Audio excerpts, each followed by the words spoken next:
Okay, we're getting ready. Okay, now I got record on headliner. I have like a madness here. Then I'm jumping on my personal, and my communication director is in. She's going into a meeting, and she'll be in like halfway through. But it's all good.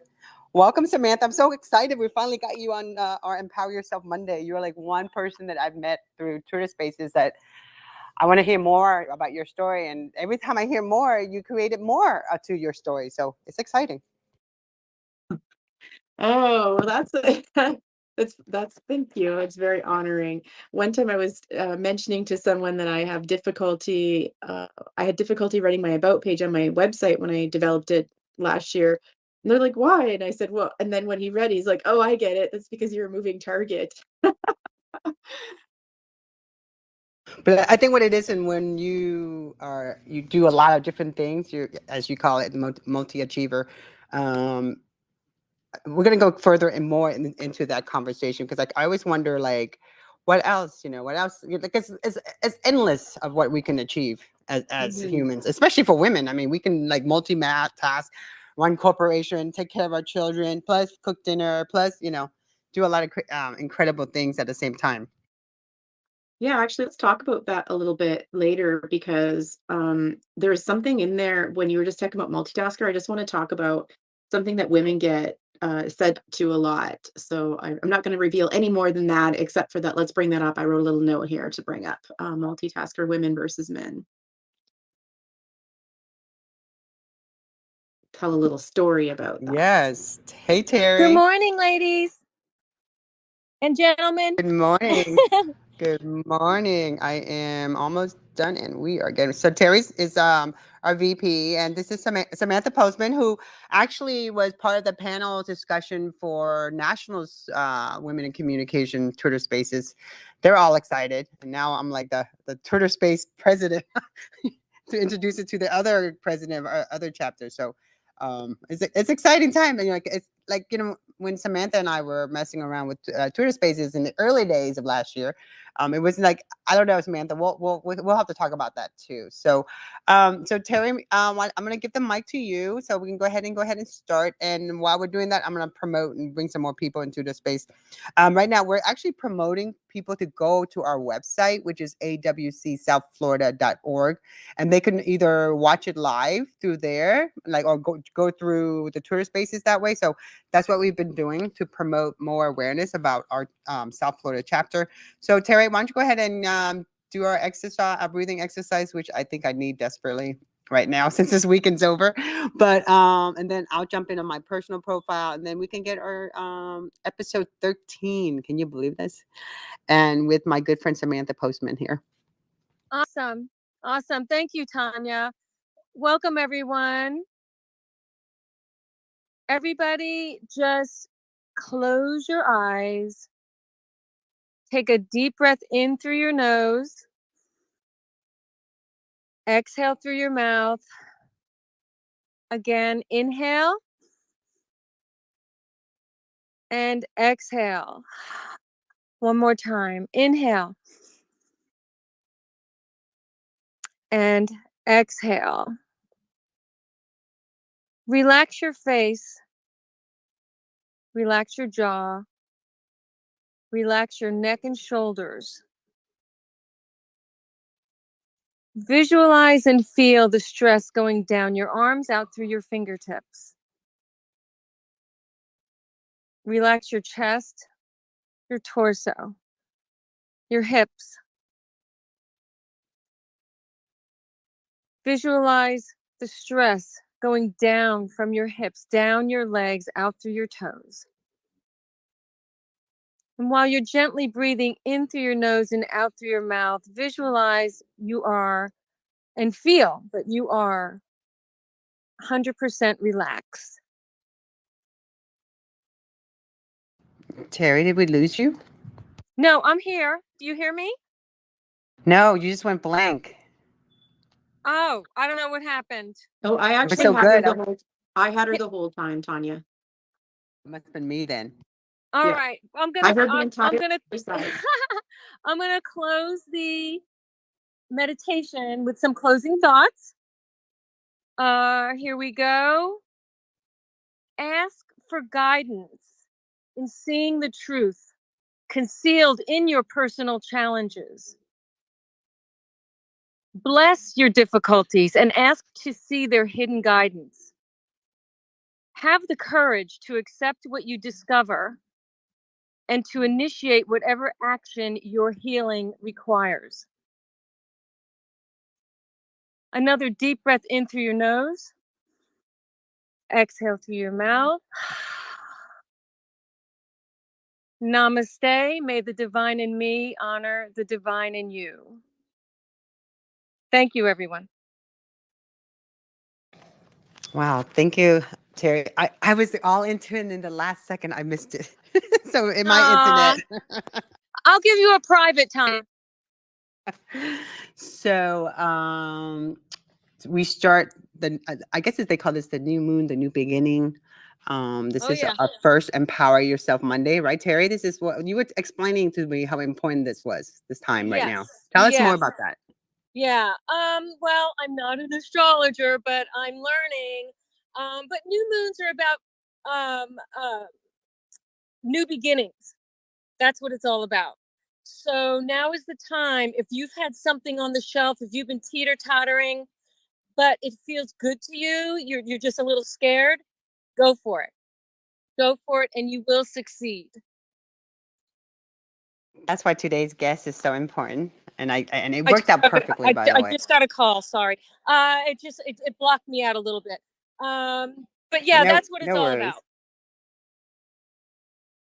So that brings me to our guest today on our episode 13 on the first Monday of April. And really, it's like, I don't know about you guys, but I woke up today so excited and so energized. And I just felt like, what a perfect day to start with Samantha Postman, who I met last year, who is an incredible person. And I've literally watched her help develop, create. I mean, her community is incredible. So let me give you a little bit information about her.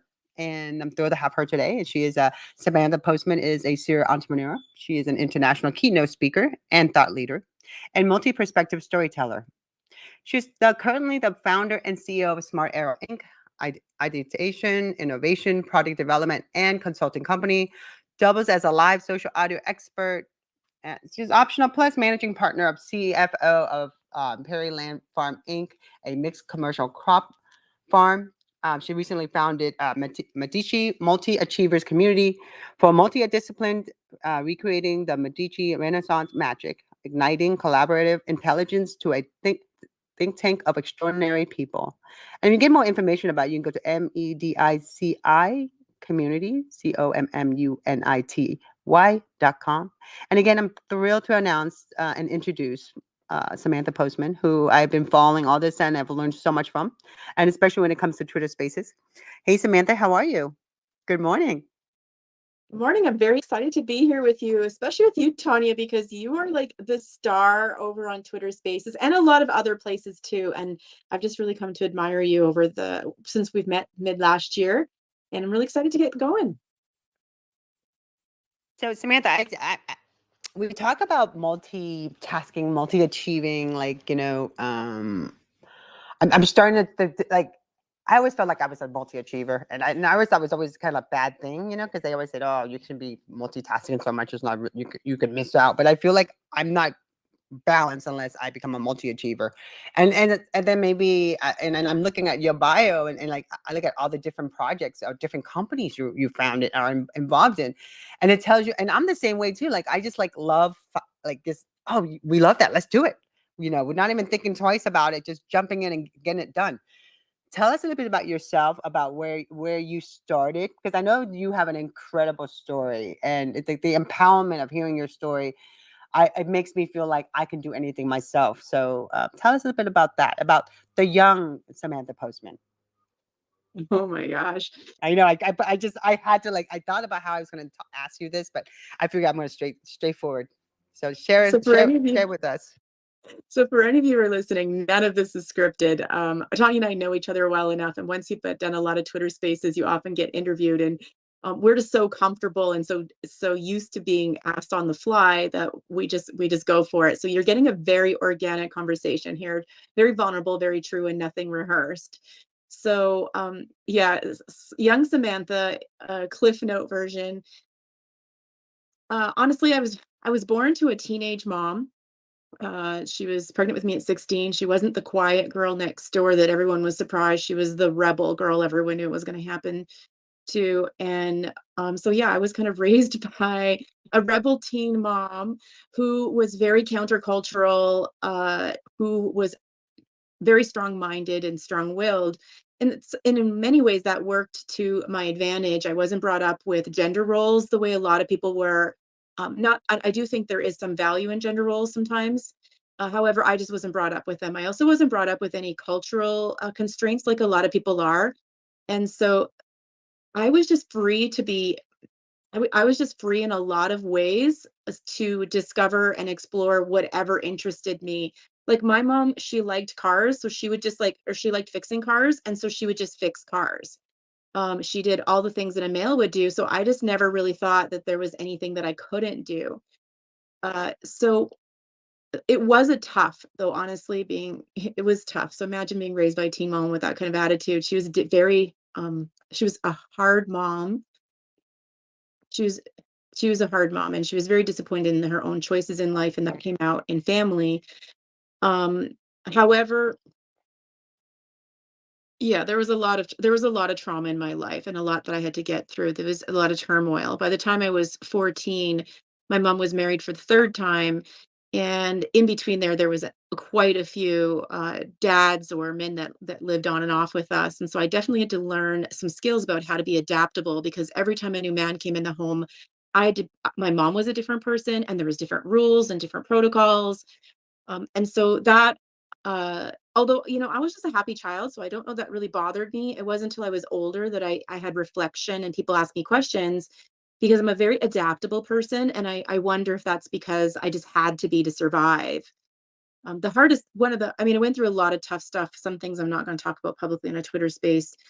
One, though, just, when I was 10 years old, I had one of the dads. My mom never married him, but he was living with us for a long time. So I would have considered him a dad. He was there from the time I was 3 to 10. So those are your formative years, when you're home more.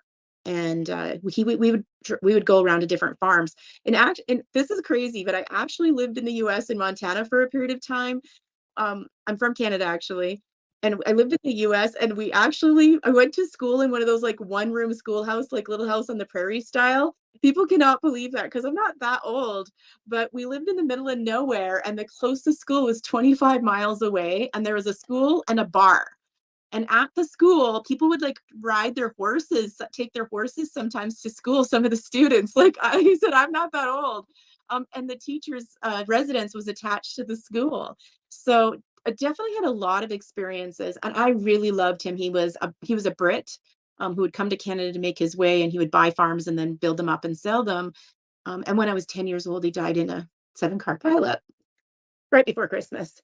So uh, I think my life would have been quite different had he been around. He was a very good model in my life, and I really loved him. And so there was a lot of tragedy and a lot of school stuff. And so I just kind of learned how to be on my own a lot, and I liked it. I'm an oldest child, so it was probably a little easier than for other children. It helps that I had a happy disposition. It helps that I didn't wallow, I guess, in my misery each time something really tragic happened. I'm not sure why I didn't. I think some people are just born with a predisposition that way, but it definitely was a go-getter. So I was always a problem solver. And I'm not going to go into all of the problem solving, but one thing that I think was very instrumental in what propelled me to who I am today is when I was in elementary. I went to a Catholic school. I'm not Catholic. Most of the students at the time were two-parent families of middle class, so fairly, I was lower class welfare kid, wore clothes that came from the Salvation Army, and definitely wasn't I just definitely didn't fit at all. And I was getting bullied very, very badly in the playground, and we didn't have all those rules like we have now where they watch that stuff. And so I thought, well, how am I going to avoid going outside at recess? And so I thought to myself, well, you're not allowed to do a lot at recess. You have to go outside, and the teachers are super strict about it. So I figured out a way. I went to the library, to the librarian, because it was one of my favorite places to be. I used to read a lot. And I asked the librarian if I would be able to, if she was short-staffed or needed help, and asked if I could start volunteering during the breaks in the library. And she was just overjoyed to have somebody, want to be in the library with her and help her out. And so she advocated for me. And next thing you know, I'm in the library at every recess and lunch, avoiding the bullies. And to tell you the truth, that library, the encyclopedias, the Britannica, I didn't have any of those at home, but they were my Google. And so as I'd be putting books away, or as I'd be like straightening the shelves, and I learned the Dewey Decimal System, I learned genres, I learned all the things that a welfare kid would never have access to. I spent every day in my breaks with the whole world at my fingertips in that library. And what was really cool about that is I discovered some little plays. There were small little plays that somebody had produced. I actually don't remember who they are anymore. And I thought, found these little plays interesting. And so I thought, hey, I should produce a play. I didn't use those words. I didn't know what they meant. I just meant make a play. And so I had another friend who also didn't have any friends. And I was able to convince the librarian to let her come in with us into the library with me. And then sometimes during the breaks, we would look at these plays. And so I convinced her. And she's a super shy girl, like just the quietest little mouse in the corner. And I convinced her to co-produce some plays with me. And then we went to the different teachers and asked them if we would be able to perform these plays for them, for their classes. I'm sure they didn't help my situation, because all my classmates were probably like, who's this nerdy girl producing plays, asking? Like, that's just weird, right? But I didn't care, and I didn't really think that much of it. And so we just started producing plays, and we made our little cards. We had costumes, and we had to memorize our lines. I mean, I didn't know that this was a weird thing to do. I just did this stuff. So that's kind of who I was. I like wrote up my own dictionary with my own words. I made my own language up with my own dictionary when I was quite young. And I just was, I don't know, I just explored the world and did whatever. Two of the best things happened to me. One is, in Canada at the time, they don't do this anymore, but they offered what was called child enrichment funding. And so anything that your child wanted to do was fully paid for if you submitted the receipts. So my mom, she used every bit she could. And I played like 6 instruments. I played every sport under the sun. Literally anything I wanted to do or sign up for, my mom was like there and then sending the receipts in. So I got it all paid for. So I probably got a bigger education than most middle class or upper class people, simply because of this funding. And the other thing, despite the difficulties with my mom, one thing she'd instilled with me, and I'm going to end with this before we move on. She used to say to me my entire life growing up, she used to say, you can do anything you set your mind to. You can be anyone you set your mind to. And she used to say that to me, and it's embedded in me. It's part of my muscle memory now. God, I'm so happy you shared that. Thank you for sharing that. That's very close and personal, and I felt like I was there with you. You're such an incredible storyteller. I'm sure everyone tells you this, but a storyteller does his job when they transport you with them at the moment in time they're sharing with you that their thoughts. I just made that up, but that's how I felt like. That's what you made me felt like. And then it also, looking back now, your ability to adapt, your ability to learn, you looked at the books as your haven, and then you look at the books as from your own Google, as you say. But did you see yourself in this direction? Like, you're one of the most, I mean, when I think about a powerful woman, I think of you. So, and I think about all the women I've met on Twitter Spaces. So that's why when Empower Yourself Monday, when we came about with this project, we were like, we're going to pick women that really empower us. And you're one of those women to me. Did you see yourself in this direction? I mean, God, you must have, because the raw talent, in a sense that how you just came up with a play, and you got someone who would never even volunteer to do this, showed up to do it with you. Tell us about, did you see yourself to be like this today? Oh my gosh, no. I was like I said, like I was the kid that was bullied. And by the time I was in grade 5, I was starting to get massive amounts of acne and I started to develop. And so I was the largest chested girl in the class by age 12. And the boys would make fun of me and even the girls would pull my bra strap. And I was like super awkward. I was the kind that sat in my seat and like shriveled into the bottom sometimes when I was around other kids my age. So I definitely didn't see myself what how you describe me as a powerful woman, man. I'm honestly super emotional. I'm having a hard time getting through this. That's no, I did not see that at all. It's only been in the last years, like literally, I'm 48, I'm almost 48 in a few months.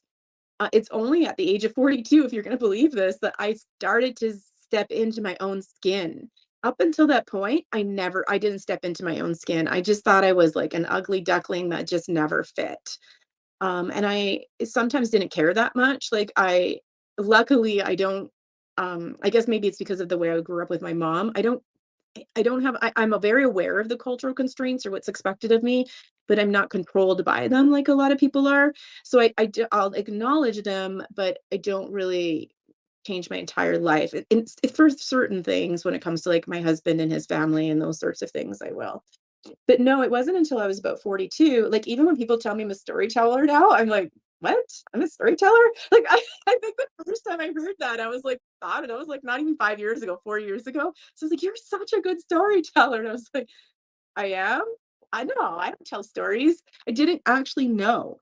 So, that's happened, and now I'm on a mission to help people find that out earlier because, man, I mean, yeah, I did a lot of, I guess now when I look back, great things, but I think how much more effective I would have been had I stepped into my own skin a little earlier in my life, and I'm not regretful, like, I did a lot of great things. I had like, one of the most profound things that happened to me is when I was like well, a lot of profound things, but when I was, let's see, hmm, and I wanna bring this up for a reason, I have a method to my madness. I was like 22-ish or something, or 20, and my husband and I had to go do our taxes, and we had just started taking over the farm, and for the first year, we didn't have a lot of, expenses because my husband's dad had helped us out to start, so he was covering, like, equipment and things like that. And so we had never filed a tax return jointly before, and we'd never had a farm. They don't teach this stuff in school anymore. And we owed tax, obviously, but I had no clue how this worked. I mean, I grew up with a single mom. We didn't even talk about finance. I had no business training, no finance background, nothing, none of that. Like we were welfare, barely getting by, food banks, and clothing banks, right? And so we went to do our taxes and, I just remember feeling so, what would the word be? Unempowered. Like, I was you know what it's like when you do your taxes and you owe money and you don't know why, you don't understand, and you feel like you have no control, and that's what I felt like, and I was like, "You know what? I'm never gonna do this again. I never wanna not know and be at the mercy of, like, some government rules I don't understand."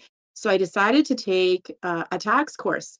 So I wanted to learn and be more empowered. So I did and that's what my recommendation is. Anytime you feel ill-equipped or you feel like you're inadequate, go take a course. So I took a course on tax. Actually, I did have my Bachelor of Management, so I did have my Bachelor of Management, so it's not like I had no finance background, but nothing to do like, very little with taxes, and so, I took this class, and I ended up really liking it, and it was offered by H&R Block at the time when they offer community classes, super reasonable, and so I took that course. It's very basic, like, they don't teach you business or anything like that, it's just very basic. So I decided to work for them. They hire out of the classes, and by then I already had one little one at home. And so I thought, well, this is good because it's just seasonal work your butt off for 2.5 months, and then you're back at home and I could, raise my kids. And so I thought this was a good fit. Well, what happened was, and this is the difference between what can propel people or not, and this is how women can empower women. So I happened to be placed in an office where I was placed with another female, and it was a satellite office with no status. It was just this teeny little one in the Sears office, and our desks were right next to each other, which is not common in those tax offices because usually you have your own office and there's walls and everything. But we were right next to each other, and she saw that I had talent. And so she started to mentor me. So she showed me all the tips and tricks, like how to order the taxes in the right way. And she would teach me things that weren't in my original course because she saw that I was keen. So she spent that 2.5 months, and she would even like talk about my language. So I would say to someone, hey, this is going to cost you $200, because like I had no cultural training, like how to speak properly, even like, single mom welfare, like, I mean, we didn't swear all that, but I didn't have the proper language for a professional life either. None of that training. So we spent that time together, and she would say, this is more professional. This is how you speak. Took me under her wing. Well, ended up being at the end of the year. So my very first year, I'm 22 years old or something like that. And all the stats come in from all the H&R Block offices in my region, in my area. I actually I did 942 tax returns in 2.5 months. Apparently, I beat the record for anyone ever per hour, and I was my first year. So the next year, I showed up 2 days before we opened the office. So the next year, you take an up class. So you learn how to do the next section. So something more complicated taxes. I show up to the office a few days before we're setting the office up, and the main head boss comes in and says, yeah, Jody decided to take a job with an accounting firm this year, and we don't have a manager. And I was like, oh, okay, who's going to be the manager? You're going to bring someone, one of the other seniority, somebody who's had seniority from one of the other offices. Many people have been with the company for 15, 20 years.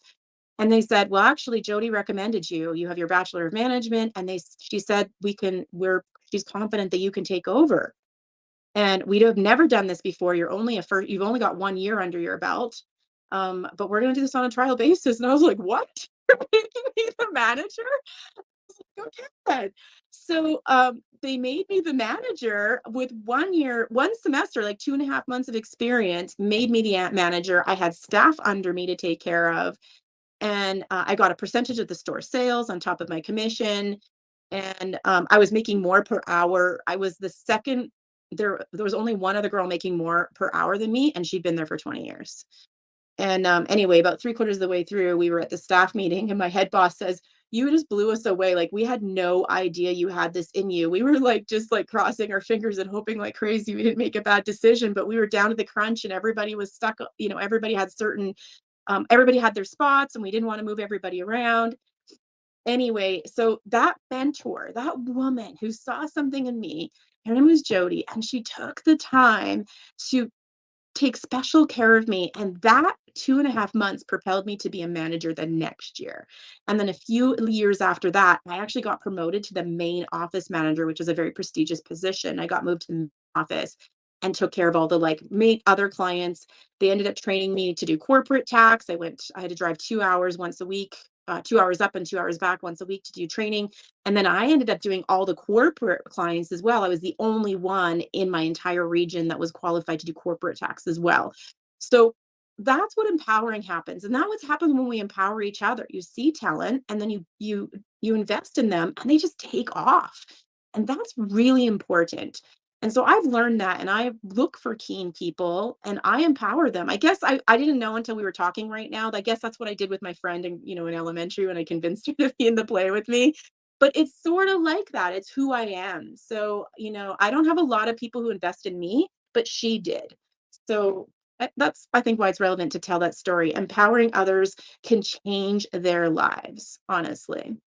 I agree. I agree so much. You do not understand. Like, I wouldn't be in this position, wouldn't have joined Women in Communication South Florida in 2007 if it wasn't for Linda Hamburger, who I still talk to this day. She's a professor at Nova University for communication.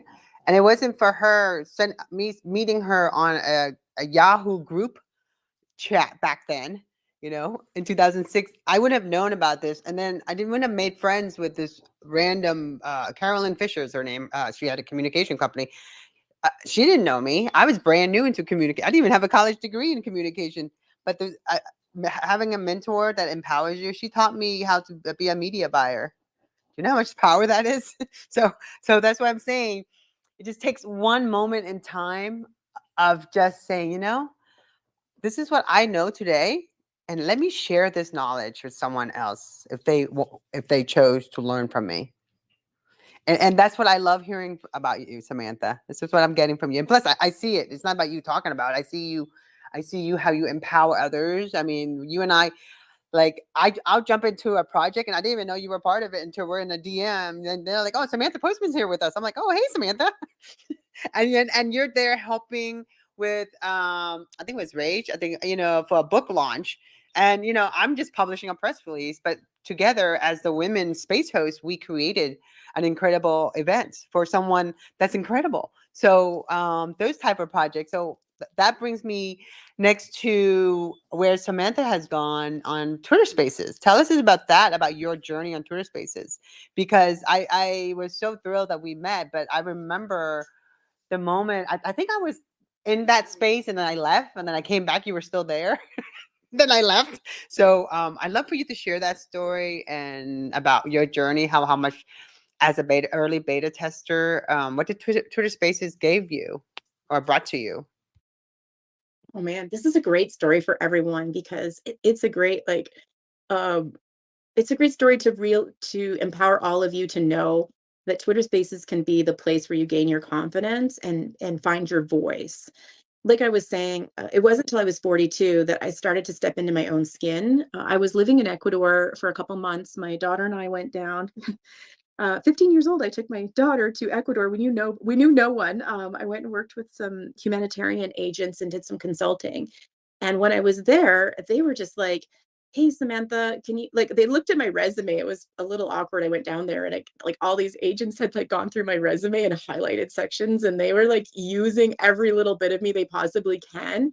At home, I had to hide all those things about myself.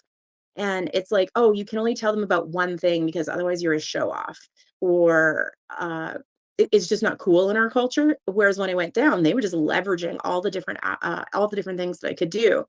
So that was very good for my confidence. However, when I came back, of course, you come back to Canada and to the culture, to the area I was in, and it was not cool, especially for a female, to be able to do so much. You have to, like, again, I was like cutting off my arms and my legs to not, so that people didn't feel insecure, or that people didn't feel like they couldn't talk to you, or you know how that works.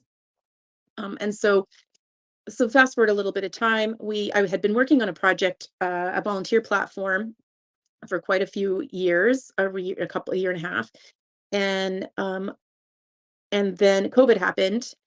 But my dad actually got cancer right before COVID, so I had put pause on my big project through my Smart Arrow company, and I thought, well, I'm going to spend the next 4 months with my dad. They gave him 4 months to live, and I put my project on pause.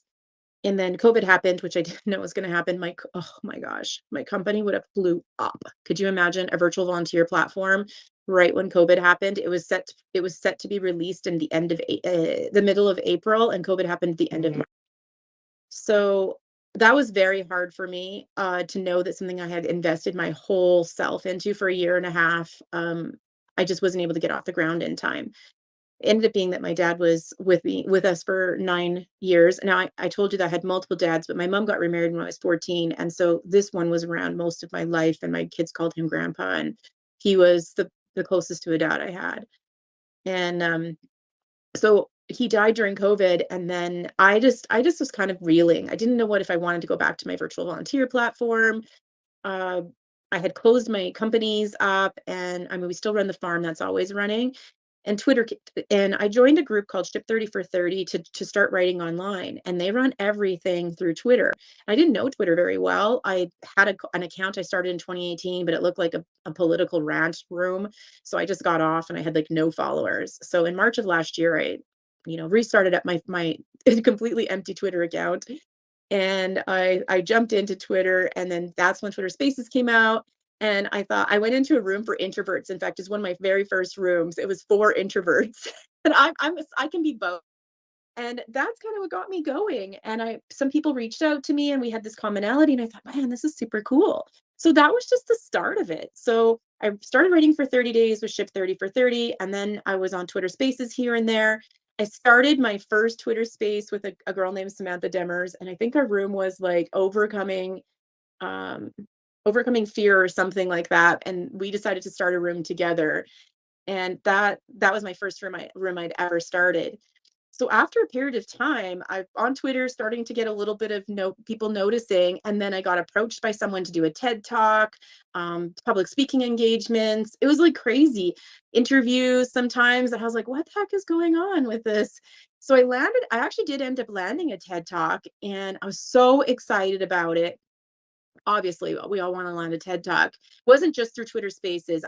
Someone came to me about a TED Talk. I landed it on my own, but only because I had the confidence, because someone had heard me and said, I think you should do a TED Talk. You're TED Talk worthy, and wanted to coach me. And so then I actually pursued my TED Talk on my own.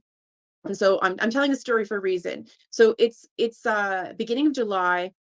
I'm getting my TED Talk ready. I had blocked off a weekend to finish my TED Talk. It was a couple weeks before my son was getting married, and I had blocked off an entire weekend to be where everybody was away for all the bridal, all the like stag parties and all that stuff. So I was going to be home alone for the weekend. And literally 2 days before this weekend I had blocked off to finish my TED Talk, I get a notification that because of COVID, they've canceled it, and they're not set up for live streaming. I was completely devastated.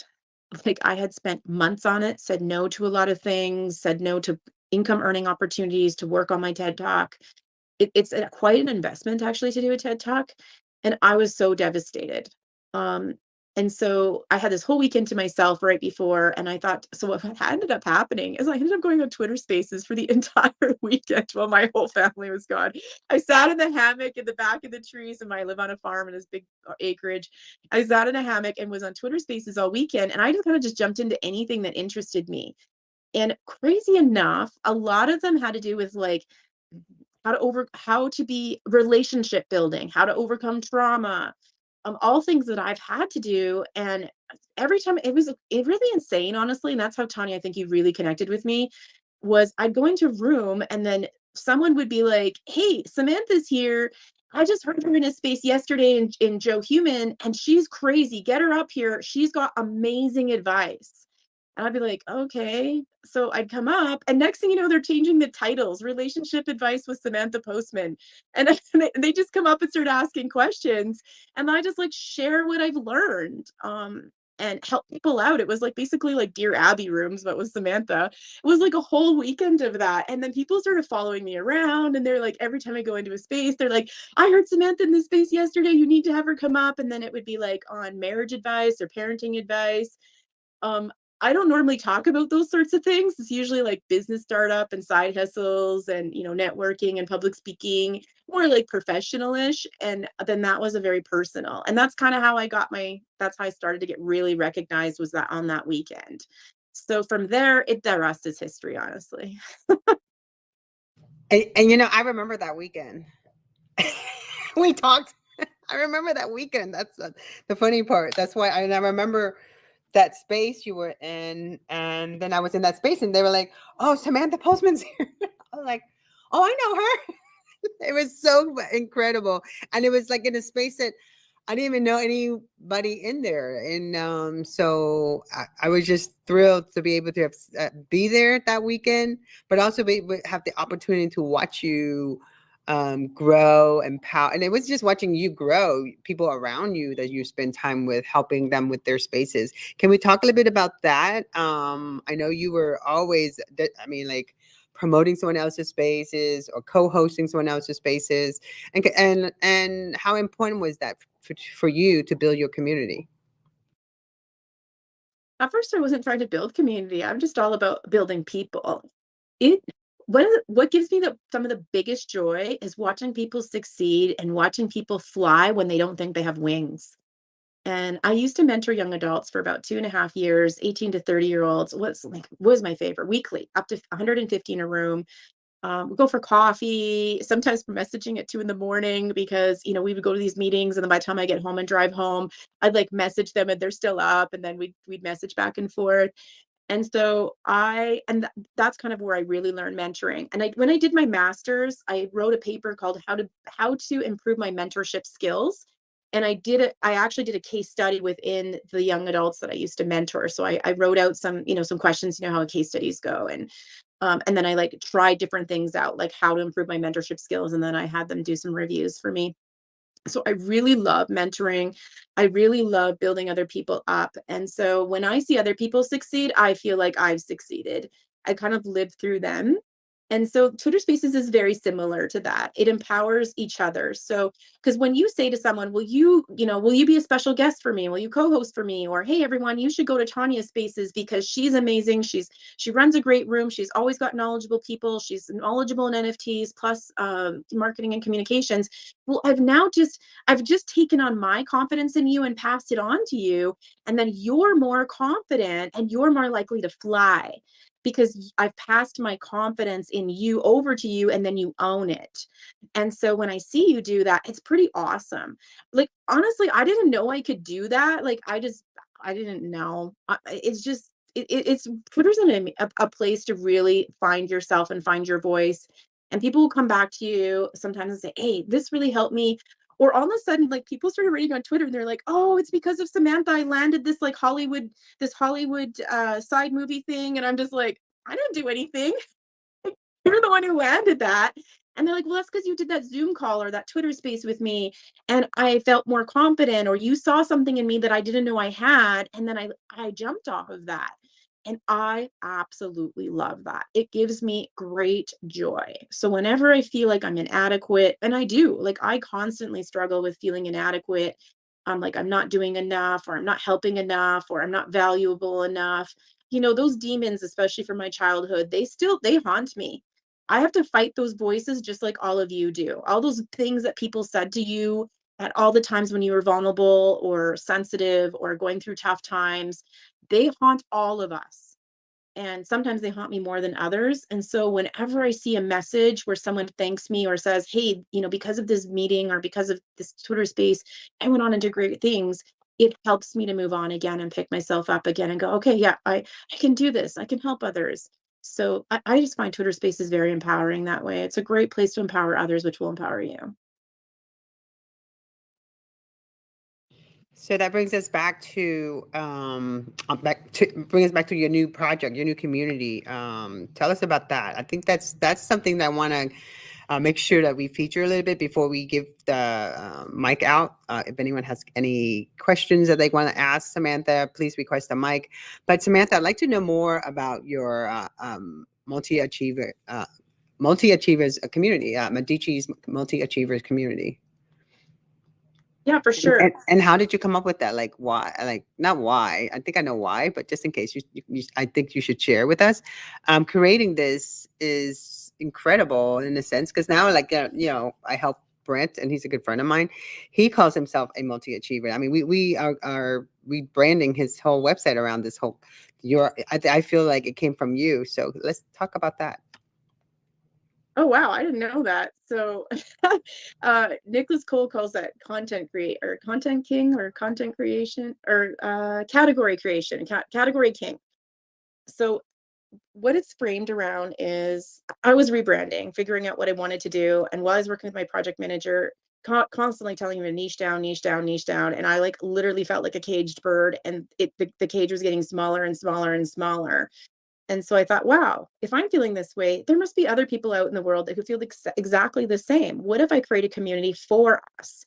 The community that I needed, 15, 20 years ago. So I didn't feel like such an oddball, and I could fly a lot faster and just have support group. It's a growth group that you grow with just as fast as you do. So I would join communities, but then I would grow so fast and want to learn something else. And they're still on whatever that community is about, whether it's photography or writing or, whatever your particular group is about. So that's kind of how it started. The name multi-achiever, I just modernized the word. It's basically a polymath, but most people don't know what a polymath is, which is actually an atrocity in itself. A polymath is someone who's a multi-mastery in multiple disciplines. So I'm not saying a Leonardo da Vinci, but like Leonardo da Vinci would have been a polymath, right? He was a scientist, a theologian, an architect, an artist, poet.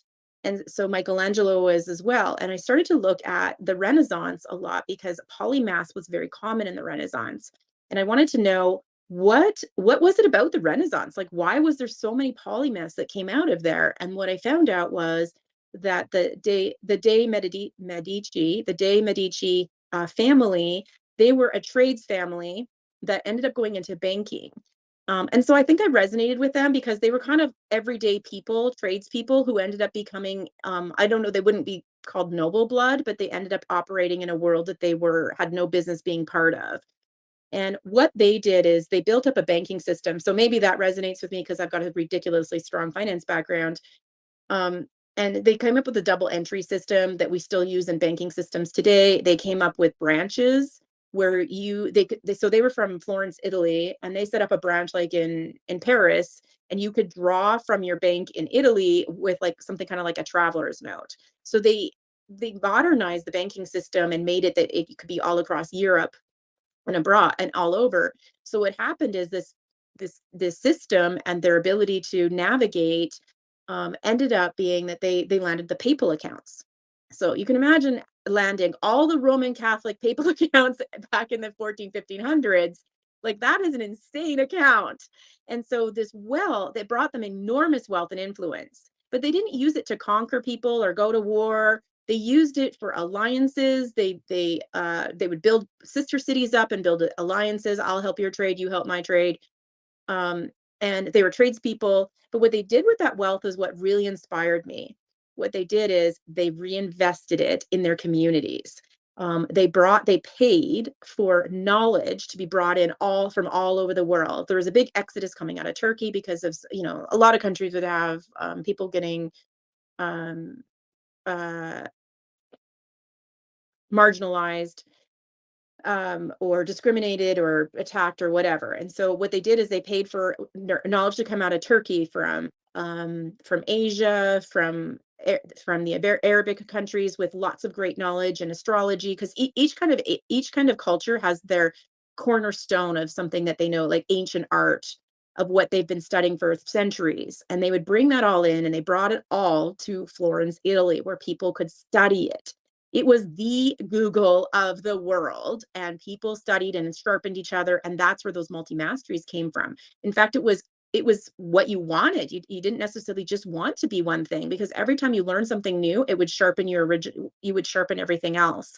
So that's what polymath comes out of. But nobody knows what it is. So I came up with a modern term, which I call multi-achiever.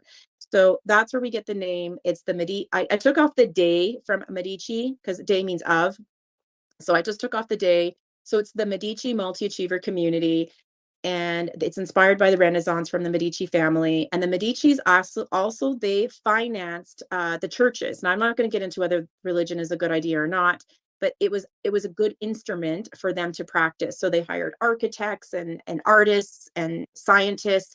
They were able to hire all kinds of people and help them master their art and implement them and try them. For some of the greatest things that you see in Italy today was some of the greatest stuff you see from Italy. A lot of it came from that Renaissance, and because of the Medici family. So that's where the inspiration comes from. And so I just bring a lot of people together.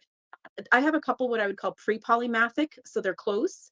I don't fuss whether they're the top, you're an astronaut, an accountant, and a psychologist. I don't worry so much if you've got all the accreditation, because a lot of times your masteries aren't even in what you have an accreditation in. Like I did professional photography for a period of time, but I have no special certification or schooling for it.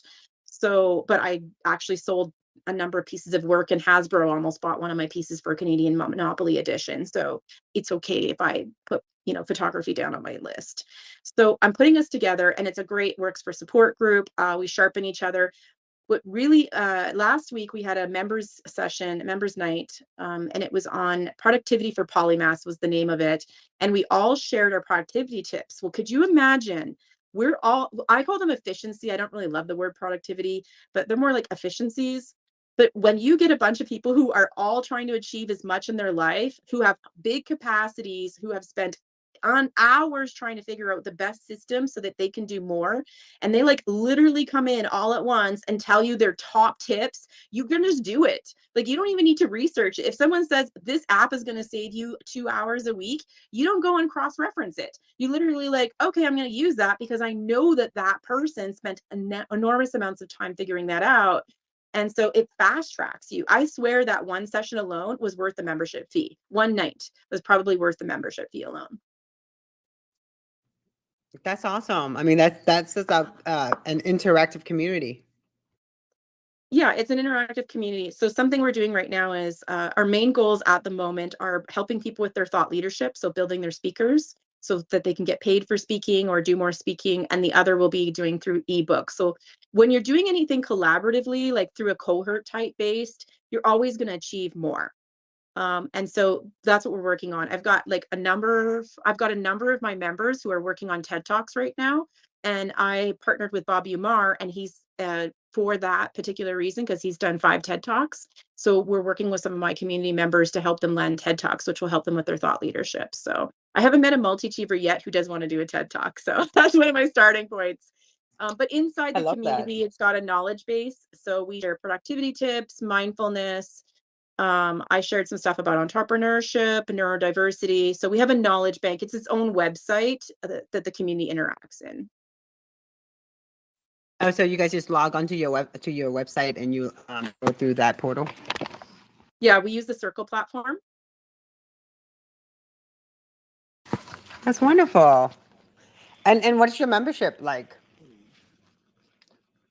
Well, I soft launched it a couple months ago. The cost is $97 a quarter and $297 annual right now, because that's early adopter. The rates are probably going to go up as I add more in there. But right now, the early adopter, what they get is an hour with me if you sign up before I close the early adopter off. I don't have a cutoff for it yet, but it will be soon. So you get an hour with me, and I charge up to $450 an hour for a consult. I mean, that's for business. If it's more like life coaching, an hour. But I promise you that hour I spend 15 minutes with orientation and 45 minutes about them. And that turns into, sometimes I recommend them for speaking engagements if I know speaking engagements, or I will message them later with tips. And in that moment alone, in that 45 minutes, I actually will help people identify their pearl. And it's just who I just do it naturally. People will talk about themselves. I'm like, oh, this is your magic. And that alone will help them. So they get that hour with me. And then they also get special privileges. I can't release all the things that are going with the special privileges with the early adopter, because I have a few secrets that Oh not yeah, even my yeah, no members know worries. I about. was just Well, not even there's a few of my members are in the room and they don't even know I've got a special thing coming up. But the early adopters get special privileges and special benefits. So the annual $297, it works out to $25 a month. Having a little access to me is definitely worth more than $25 a month, honestly. But I built the community for scaling my knowledge so that I can help people. And anytime some of my friends, they'll call me up and ask me for help and advice. And now I'm like, you need to join the community so that I can leverage it, so they can ask those questions inside the community, and then everybody gets to benefit from it. No, I totally agree with you, and I think it's a great value. And plus, it also there's so much going on right now, and if the best way is, do you invest in yourself or do you focus on other people, right? And you're again, investment in yourself is so hard for a lot of women and men too. So I think it's the most important thing is take a moment and realize what's more important. Do you uh, you know, build a plane, or while you're flying it as it falls, or try to run around and save everybody else, or you work on yourself and build that plane, right?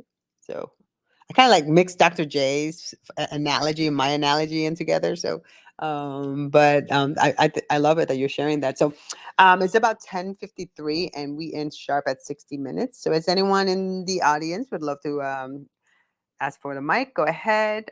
We got about 7 more minutes. Terry, did you have any questions? No, I don't. I am very, very impressed, and I'm definitely going to look more into your services. Oh, well, just reach out to me in a DM. I'd love to help. Thank you. Thank you. So yeah, we could do something virtually if you want with women communication too. What we're doing is we're implementing the hybrid concept of our organization. South Florida chapter has always been very much into virtual. We've always live streamed. I mean, I've been the president since 2008. Everything we did was we live streamed it, and plus while we're doing an in-person event.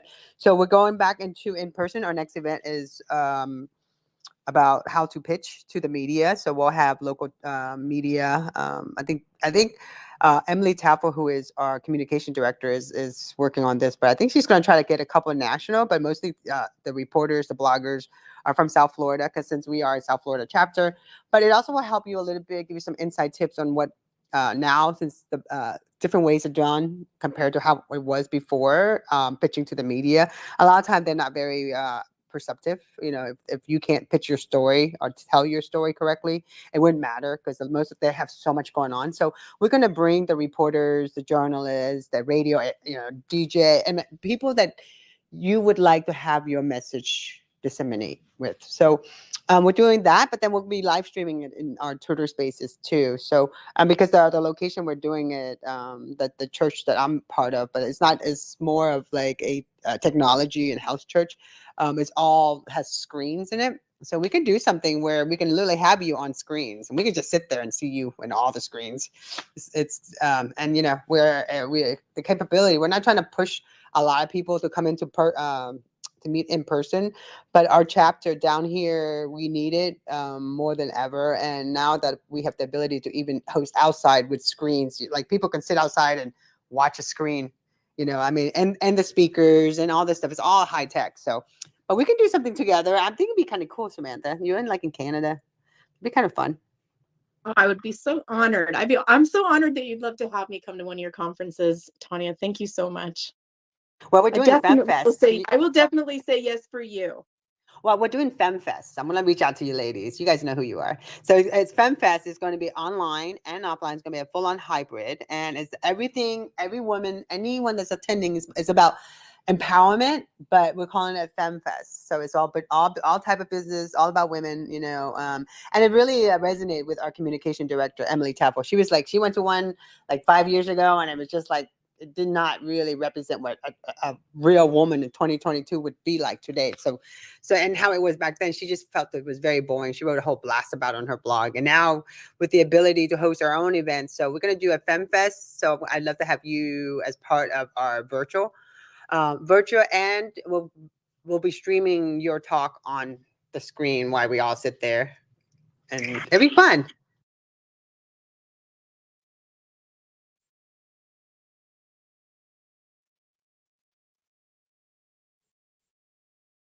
So it is now about 10:57. Let's just go ahead and do closing thoughts. I'm like loving this, and I can't wait to listen to the replay.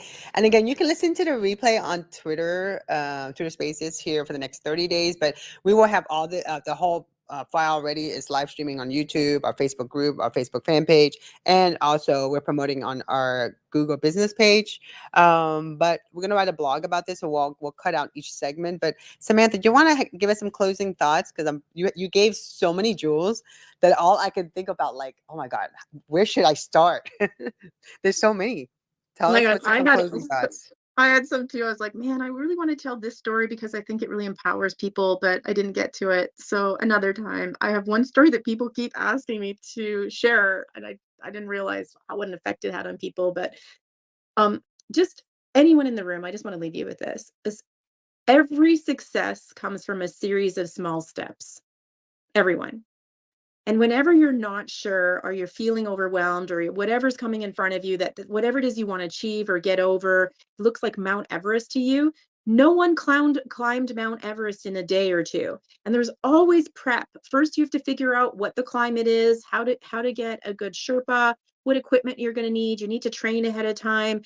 But, when you get to the top of the mountain, it's only a very short time. They go to the top of Everest, and then it's really a short time that they're up there compared to the prep time.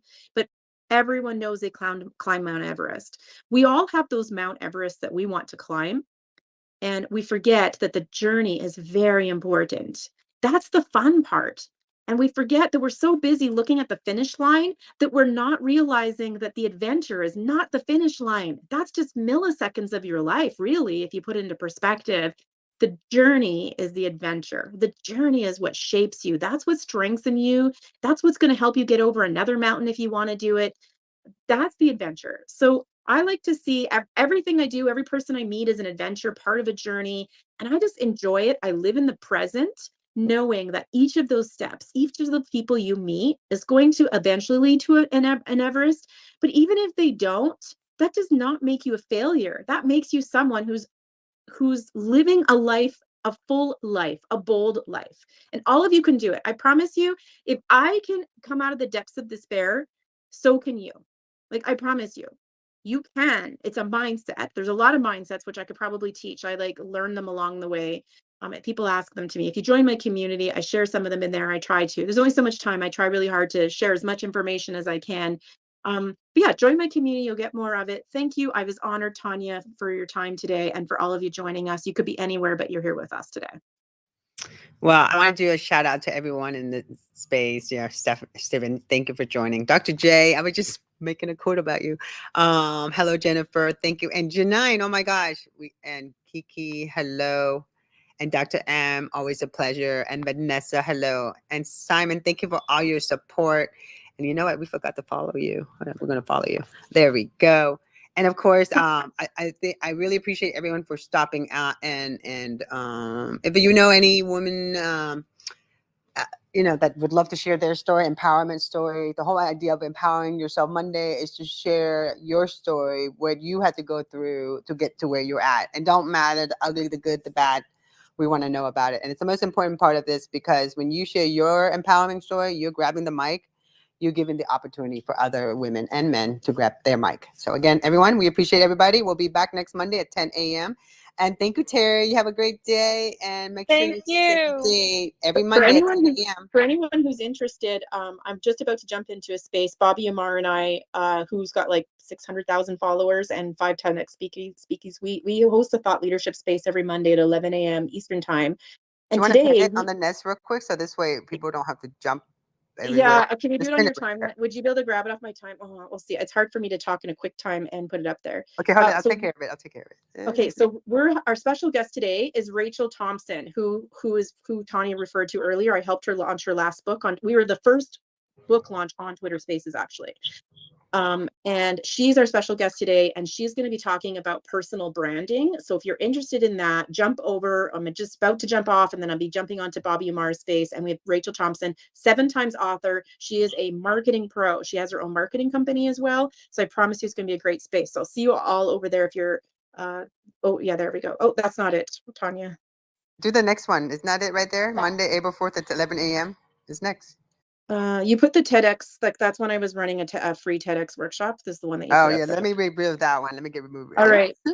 Yeah. So okay, I'll see everybody. you all over there in Bobby's space with Rachel Thompson. So come support Rachel Thompson. And she's an amazing woman. Amazing. So all of you, yeah, she's amazing. She's a superpower. And actually, she's a member in my Medici Multi-Achiever community as well.